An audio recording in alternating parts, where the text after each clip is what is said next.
Welcome to Family Basics 101. I'm Dr. Bruce McClure, the local minister at the Prince George's Church of Christ, and we're located at 7800 Central Avenue in Landover, Maryland. Throughout the week, we focused on the topic of finding the right person. Many times in relationships, people will say, well, I can't find Mr. Right, or I can't find Mrs. Right. And oftentimes that is a true statement, nonetheless. But also, what might be true is, am I ready personally to receive Mr. or Mrs. Right? Is Mr. Right or Mrs. Right eluding me, or am I eluding them? In essence, an individual may not be ready, may not be right themselves to put themselves in a relationship with other people. So today I would like for us to focus on a simple question. Are you a believer in you? Very simple. Are you a believer in you? But it actually is a serious question as it pertains to, am I ready for a relationship? Believing in self, what does that really mean? According to the Berkeley Wellness or the Berkeley Well-Being Center, believing in yourself means having confidence in your own abilities, being able to trust yourself to do what you say you'll do, and knowing that those efforts will result in the desired outcome that you've set out to accomplish. Now, that means that being in yourself comes from a mixture of several key psychological experiments. Being in oneself means I'm in an experience such as self-worth, and I'm going to value my own self-worth inside of me. It also means experiencing self-confidence inside of self. We don't look to our neighbor, we don't look to our friends to give us self-confidence. We must first look inside to determine, do I have self-confidence? Self-trust, do I trust myself, or am I perpetually second guessing myself? What about autonomy? I can fly solo, or I can fly in a group. I'm okay either way. I can make unilateral decisions, but I can also support group decisions. Autonomy. I don't need the crowd's approval. And I'm going to master my own environment. I don't need other people to be the master of my environment. That's what believing in self really does. And it means a lot in terms of reaching into the lives of other people wanting a long-term relationship. When we look at personal self-image and success, again, do I believe in me? In an article published by Penn State University back in October 28th of 2020, a student's academic self-concept was found to be the most critical factor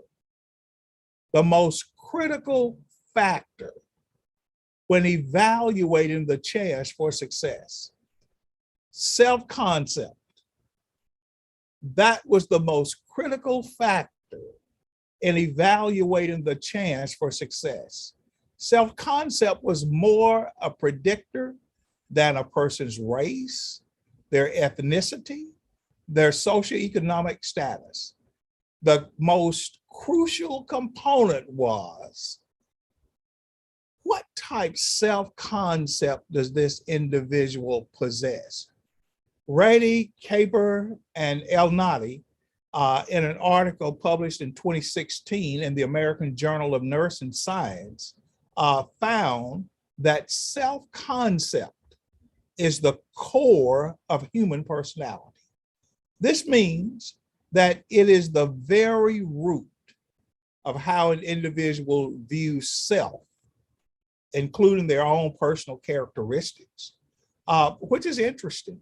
Am I okay in my own skin? Am I okay with the hue of my skin?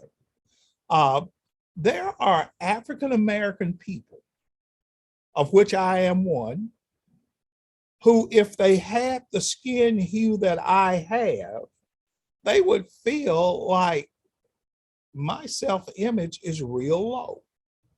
There are African Americans who are darker than I am, and their image can be extremely low. There are African Americans who are much more lighter, and their concept can be extremely low, depending on the environment they're in, even among Blacks. So even when we look at the thickness of our lips, when we look at the size of our ears, what if we had some type of birth defect, missing a finger or webbed fingers? People must have a good self-concept when it comes to their own personal characteristics, in terms of their qualities. Look, I'm okay with the qualities I have, and I don't need others to affirm me, or do I? These are the things that you bring to the table. Are you okay with that? What about your own personal failings? Are you able to say, yeah, I really messed up at that. I messed up in relationships. I messed up financially. I've embarrassed myself socially. I've even got a jail record. But are you able to still have a personal self-image that, in spite of all of the failures, I'm still an okay person? The life struggles you've gone through, are you still able to understand and embrace yourself as being okay, although you've gone through multiple struggles? Maybe you're going through struggles now, but what type of personal self-image do you still hold on to? Successes. How do you handle successes? Well, if I succeed in this area, then I don't want people to think that I think I'm better than them. So I will still, my family used to use the term poor mouth. So we constantly are going around poor mouthing ourselves. Instead of embracing our successes, we minimize them. And yet we want to be in a relationship where people will love us and will look up to us, and we don't even look up to our own selves. Values that are felt to be important. How do you embrace those? Are you perpetually compromising? Are you perpetually saying, well, I know this is important to me. This is not something I'm willing to compromise on, but because my self-image needs the approval of other people, then I'm going to surrender this and I'm going to surrender that. Values that are important to you Are you willing to embrace those values, even if others threaten or sometimes actually separate from the relationship? Uh, don't expect others to give you you. In relationships, this is very important. Albert Bandura, a clinical psychologist, talks about self-efficacy. And Bandura will make the case that self-efficacy is a person's belief in their own abilities to succeed in a particular situation because of how the individual thinks, behaves, and feels within self, not getting the external approval of others, but how they handle what goes on within self about how to organize and execute a plan of action designed to manage a specific situation. One of the personal jokes you'll hear me say over and over again, if I'm faced with a dilemma of repairing something or something breaks, I'll either fix it or break it even worse. But I'm going to give it the best shot I've got. I'm not going to sit around and wait on the consensus. If something needs to be handled, I'm going to use the abilities that I have in that moment. It may not be the best. It may not always be right. It may not always turn out right. But when we deal with our own self-concept of self, and we understand at some point self-efficacy must kick in. And I don't have time to look around and search for someone else to give me authorization to be me. Self-efficacy is comprised of a person's attitude, a person's abilities, and a person's cognitive skills that are all within the framework of the individual. So when we're looking for external relationships, first we must look internally at ourselves to say, where am I in this? Am I already a person who, if put in a certain situation, I'm already a person who can handle that situation?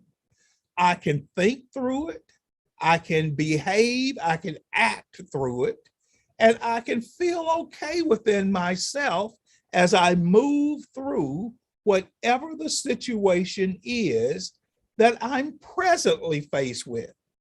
I hear people say, man, I've got to have me a man to get me. You don't need a man to get you through life. I've got to have this woman to get me through life. You really don't. Because if we're not already at a high optimum rate of functionality before a relationship, then in essence, what we're saying is, I need somebody to always affirm, and I need someone to always co-sign, empower me to be me. Let's look at one Bible illustration of this that hopefully will illustrate what I'm trying to say. Moses' struggle was inside himself. Everything that we're going to look at on this slide, God has to confront Moses, not about the external locus of control, but God has to keep pulling Moses back into himself. What about your struggles? Are they like Moses? God loved Moses. God is going to use Moses. God calls Moses for a purpose. And because of Moses's own internal struggles with believing in himself, God has to keep dealing with him and helping him to understand, Moses, it's going to be okay. But you've got to first recognize that you're already okay.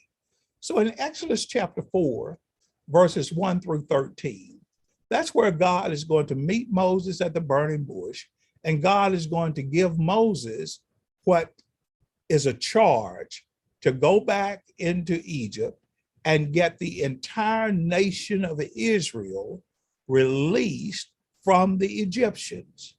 Well, Moses grew up in the home of this Egyptian, and Moses understood the dynamics of Pharaoh. And Moses became intimidated by what he knew about somebody else.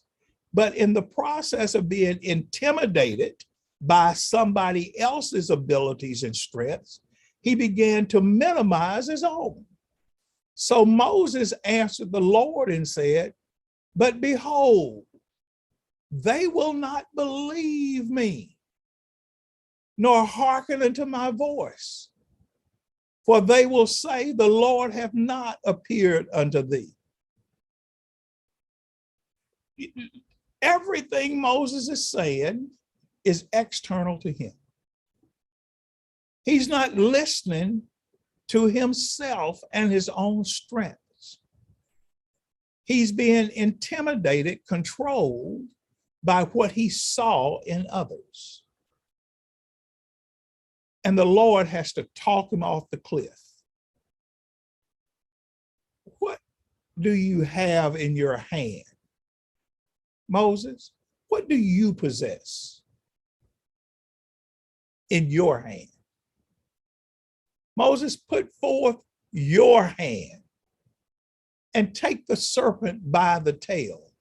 Now, if you know anything at all about handling serpents, you know you never grab a serpent by the tail. But God is saying, Moses, think about the valor that's in you. Think about the confidence that is already in you. Grab the serpent by the tail. He says, most people are not going to do that, Moses, but you will. Put now thine hand into thy bosom. And when Moses looked at it, it was leprous. He says, now put your hand into your bosom again. And it had turned back from being leprous to being like all of the other flesh. And then God said, if they will not listen to your voice, then I've got something for that too. If you will take water and pour it on dry land, it will become blood. There are only 2 or 3 tools that God keeps pointing Moses to in terms of self-confidence, self-efficacy. Use the gift of your hands. Remember, what's in your hand, put forth your hand, put your hand in, take your hand out. Use the power of your voice. If they don't listen to you, if they don't listen to what you are saying, the only reason they don't listen to you is because they're not listening to me. But Moses, if they don't hear from me, it will be because you did not allow them to hear from me. You refused to use your voice. You've got the gift inside of you. And remember, Moses is even going to become a little bit defensive about that because he has a speech impediment. And God says, well, who made your voice? So I'll make your brother your voice. But you've got to have confidence in yourself. You're not going to be able to go into the lives of other people and be a blessing to them until you put your head in the air and you start walking in confidence.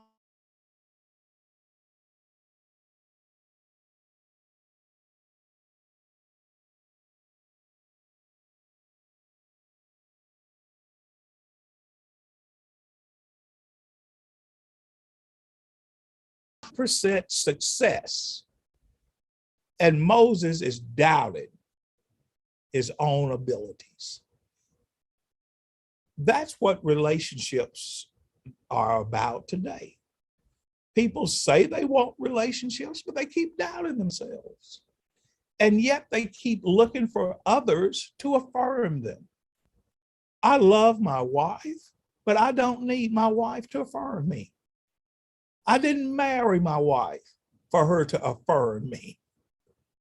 I love my mother and my father, and we're going to talk about this a little bit tomorrow. Affirmation starts early in the home. It was my mother and father's responsibility to affirm me, to instill certain values and certain attributes in me. That's not the responsibility of my wife. Now, my wife can encourage me in those areas that I struggle with, but my struggles, my inability, my fears, I can't dump that on her. I'll share with you tomorrow who we can dump it on.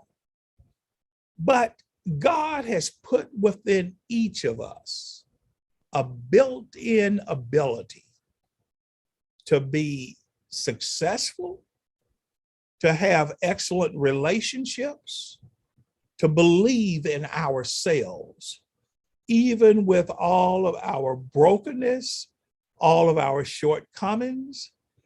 God still expects for us never to look to others to give us what he's already given us.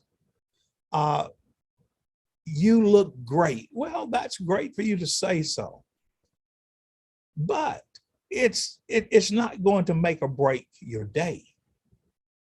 I love your attitude. Well, that's great that it's noticeable. But if a person despises your attitude, that shouldn't make or break your day. Come back tomorrow and we will talk more about how you build and how you stir up the gift that is already in you that makes for better relationships. Because believing in self, I think, is the key, the foundational key to relationships really being positive. How we walk in a room, how we conduct ourselves, I think that's the key to effective relationships. I'll see you back in class again tomorrow. Don't be late and don't skip class. God bless everybody.